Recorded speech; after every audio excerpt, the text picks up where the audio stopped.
Here we go. Alright. Welcome back to Lenz Comic Corner, Classic Lesson Known Classics. This is episode number 2972, Doubleshot number 2866. Basically, we're going through Legend of Dark Knight by Jim Aparo, Volume 2. And, well, this book collects some issues of Brandon Bowl and a couple issues of the comics. I'm also covering the two issues this book skipped, which was issues 137 138. Along with World's Finest, issues 117 to 124. I thought I had to go to 129, but it turns out don't really need to, because I reviewed everything else. Interesting. So, this book collects from Brave and the Bold. It collects Brave and the Bold 123 to 136, 138 to 145, 140 to 151, and the comics 437 to 438. I've discussed the two comic issues, so I'm going to skip over them. So, and of course, you Jim Aparo mostly on the artwork here, with the writers being Bob Haney, Carrie Byrne, and Archie Goodwin.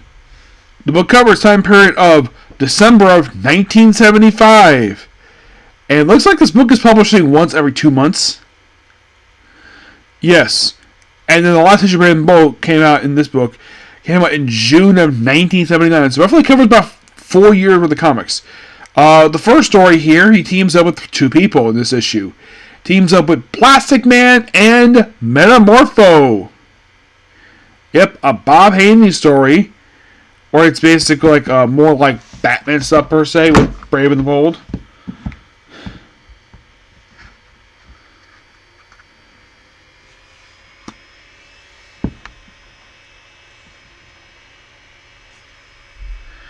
Yeah, and of course you have Plastic Man basically like acting like not himself, he's acting undercover.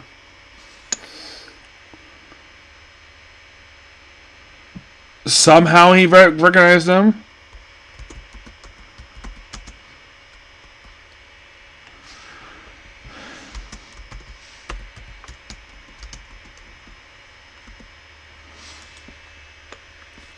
Metamorpho, of course. So he of course is around. Now, the villain of this issue is now. Here's the weird thing. Now, they have this character known as Ruby Rider, who is, in a way, the main villain of these issues. Yes, Bob Haney pretty much made her the main villain of these issues. Kind of in a ways, because she appears for 123, and then she appears for 2 more issues after that. Her first appearance actually was issue, 95 of the series. And then she returned for 135 and 136, and that was it for her. Yep. It involves other stuff related to her stuff for the business. The second issue involves Batman team with Sergeant Rock, which is interesting, and taking on this villain called the Thousand. It's a terrorist organization. You're probably thinking, Sergeant Rock is here, must involve some time travel, right? Not really, no. This actually is set in present day, which is interesting to say the least. Which I enjoy that. Yes. Now, 125, of course, Batman teams with the Flash in this issue to take on some Chinese villains. Well, they actually go to Burma. Yes, they deal with Burma villains. And, of course, deals with, tigers or whatever. Now, 126 teams with Aquaman to deal with neo-Nazis. You'd think, okay, interesting. 127, skipping over that one because this actually was collected in another trade. What trade is that? Batman Wildcat. Yep, a trade I've discussed before. Yep, so don't need to discuss 127, so skipping over that very issue. For 128, this is interesting. So they have a win this issue. Batman reunites here with Mr. Miracle, which he does note in the issue that apparently the last these two met was in Brave Bolt 112, and apparently not only after we had Mr. Miracle number 18, where in that very issue, Mr. Miracle and Big Barda got married. They were married by Highfather because it mentioned it happened, and basically he spends time in New Genesis before coming back to Earth. Yeah, it's great to see the guy again. Yeah, he does know the fact that was the last time we saw him. And, of course, deal with Granny Goodness here. Because of course they do. 129. Teams up with Green Arrow to deal with the Joker, Two-Face, and Mogul Khan. Yep. And going to UK this issue. Yep. Excuse me. There isn't one thing noteworthy about 129. This first issue with Jeanette Kahn as DC's publisher. I've heard nice things about this woman. Oh, yes. I've heard a lot about her from Chuck Dixon. And how the fact she was actually a publisher who actually cared about her damn creators. She actually gave a damn. She actually fought for them. She and Paul Levitz cared about them. Now, 130 and 131 is basically a two-parter. Batman teams with multiple superstars. He teams up with Green Arrow and the Atom to deal with this whole... Basically, the Atom is roped into the story. Yeah, it continues from the last issue. And then, of course, we have... Get this. We have Batman and Wonder Woman taking on Catwoman. The Catwoman in this book is wearing her 70s attire. It's not the purple outfit that she's known what the people think of the Golden Age version. This is more of the Bronze Age version of the character, where it's basically one that shows off her arms, where it's like blue leggings. I have heard this era is very controversial when it comes to Batgirl, about Catwoman. And apparently this book does not take place on Earth 2.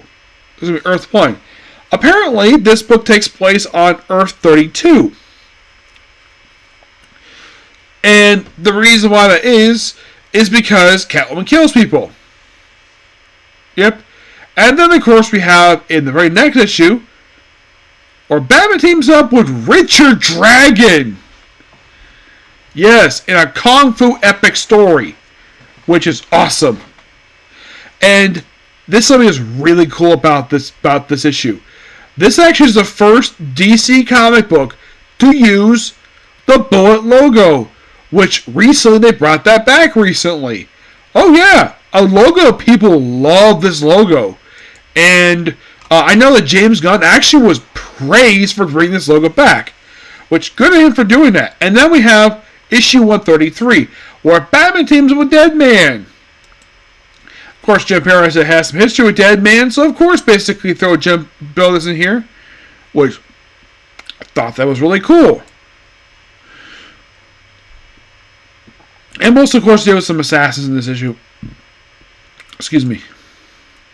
In 134, we have Batman team where basically he teams up with Green Lantern in this weird brainwashing plot where apparently, like, one of the weirdest things about this is you have Green Lantern getting captured, and he proceeds to say his oath and freeze his ring, and he's able to basically take out the bad guy. Which, really cool concept of this issue. Good job, Bob Haney, for doing that. In 135, here's the thing about this book. This is one of many, many times where Batman teams up with the Metal Men. Oh my freaking gosh. They are by far... Get this. You're going to love this. They are the most frequent team-up people in this book. People think, oh, is it Green Arrow? Oh, no. It's freaking Metal Men. They appear a lot in this freaking book. Yeah, and their appearance in 135 is the first of a three-parter.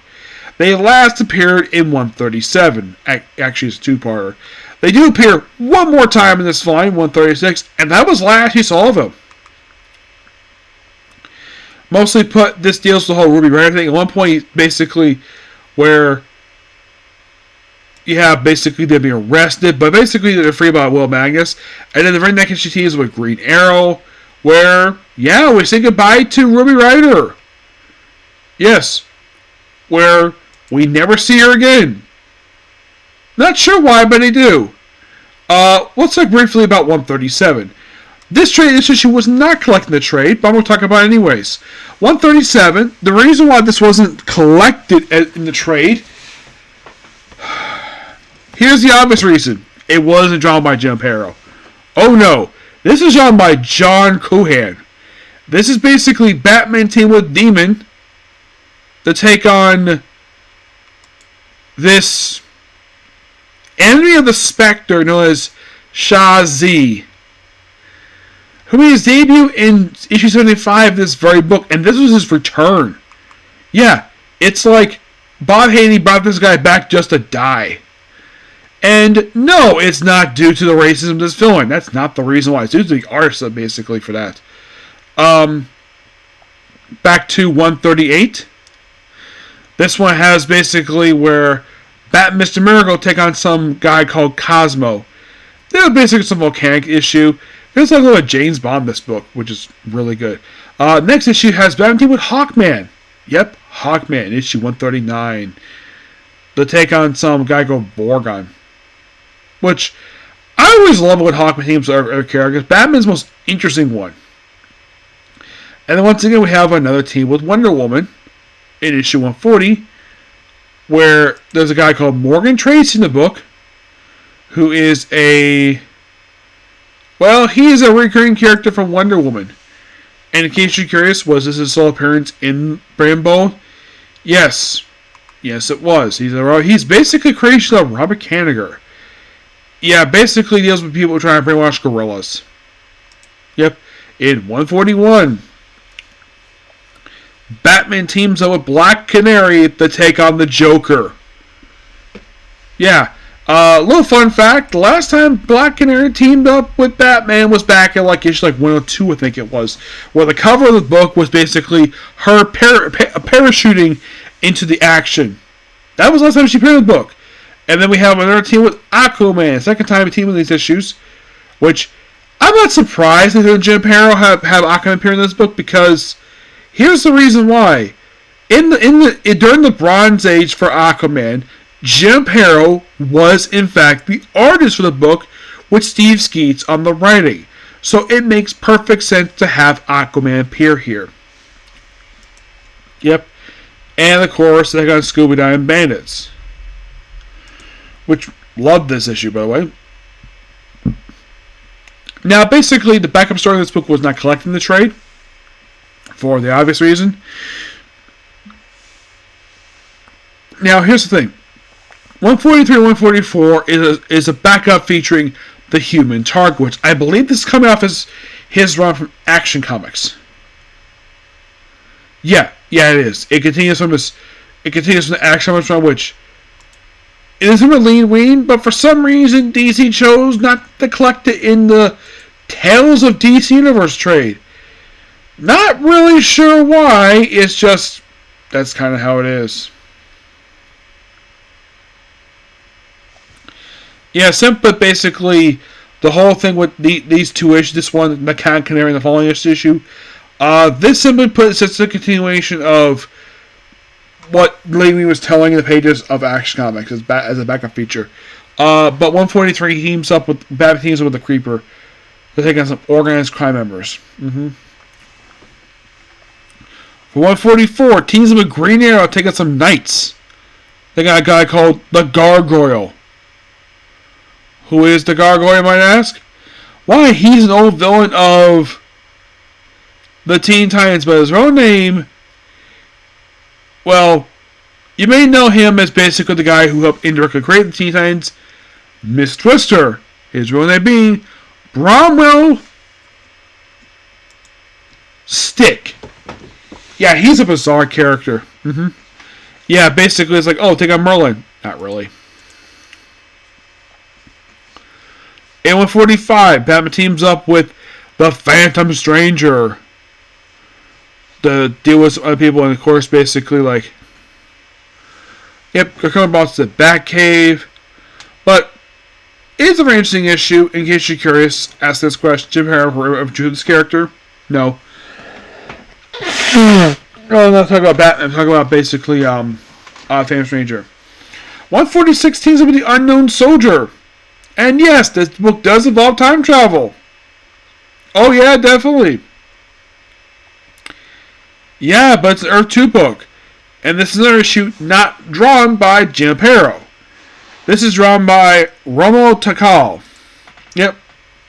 In 147, Batman teams up with Supergirl in her late 70s look, which shows the cleavage and has a Super S logo not in her chest, but basically on one of her breasts. Breast pocket. Yeah. And they take on Dr. Light. And Carrie Burke takes up the writing to this issue. Yep. And then the very next issue, Bob Hanson comes back, of course. We have Joe Stanley co-artwork doing this issue. We have Batman team with Plastic Man. I think that's the Christmas Criminals. Yep. In issue 149, which I've discussed already, skipping over that one because that was in a Teen Titans Omnibus. In 150, who does Batman team in this issue? Superman! Taking out someone called Battalion of Doom. Really cool issue. And the final issue to discuss here is Rainbow 151, where Batman once again teams with the Flash to take on some criminals. One of whom happens to be the Samson Boys. Yep. Oh, by the way, Batman used the second Batcave in this one. Not the original one, the second one. One beneath Wayne Foundation building. Yep. A building made its debut in Citizen Comics 328. This is still technically in the Bronze Age, but before he reopened up the main one. But yeah, awesome set of issues. I give Batman Legends Dark Knight by Jim Aparo Volume 2 a 10 out of 10. I also give that to Rainbow 137, 146, and the backup feature from 143 to 146. This will be 144. 143, 144. Next up, we're going to some World's Finest issues. Interesting enough with these issues, I thought I would have to review issues 117 and 129. But nope, not the case. Because, of course, basically, a lot of the other stuff in these issues have been reviewed already. So, what is the review for these issues? Now, the reason why I stopped 124, because that's the end of the feature for Tommy Tomorrow. Yes, Tommy Tomorrow, who had taken over from Tomahawk as a feature in this book. And after he left the book, he got replaced by Aquaman. Yes, him and Green Arrow were the features in this book for quite a while, until about 140. Until that got dropped, and up until like past 200, about 200, it basically became just a Batman Superman book with no backup feature, though it kind of was, except it was a reprint. Basically, in the case of Tommy Tomorrow, his stories involve him and his co-pilot. At one point, he was accused of murder. The fact also, at one point, his pilot almost died, but apparently he was alive. But that's kind of in a way what these issues are. I mean, I like Tommy Tomorrow. I think he's a cool character. And a little fun fact by him, he is a distant relative of the original OMAC Buddy Blank. Yeah, he's a distant relative of his. Apparently, I think he's also related to the Commandi as well. Yep. But not much else is it. Now, who actually wrote the Tommy Tomorrow issues?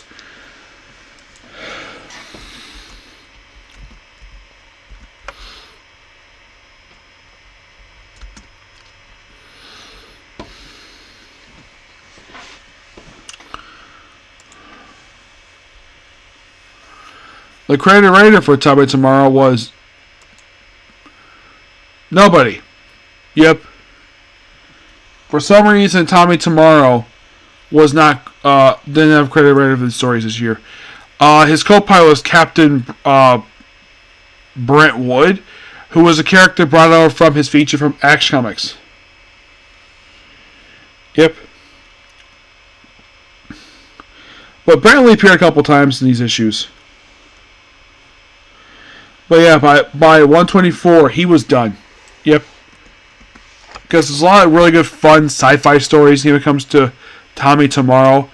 Because this episode was the last story to feature him. As for why that they replaced him with Aquaman the very next issue, I don't know. It's weird. And I don't know why. Eventually, Jack Miller was doing some writing news in this book, but not much to say about these issues. I found the Tommy Tomorrow feature interesting. I gave the feature a 9 out of 10. And with that, basically, the 100s for World's Finest are reviewed. Yep. So yeah, that's particularly a particular review. Please be sure to like, comment, subscribe, turn notifications, and do the like button. Next episode is Freya, and then I have Walmart Comic Corner, and it's back to Peter Grell. Okay, next video. Bye.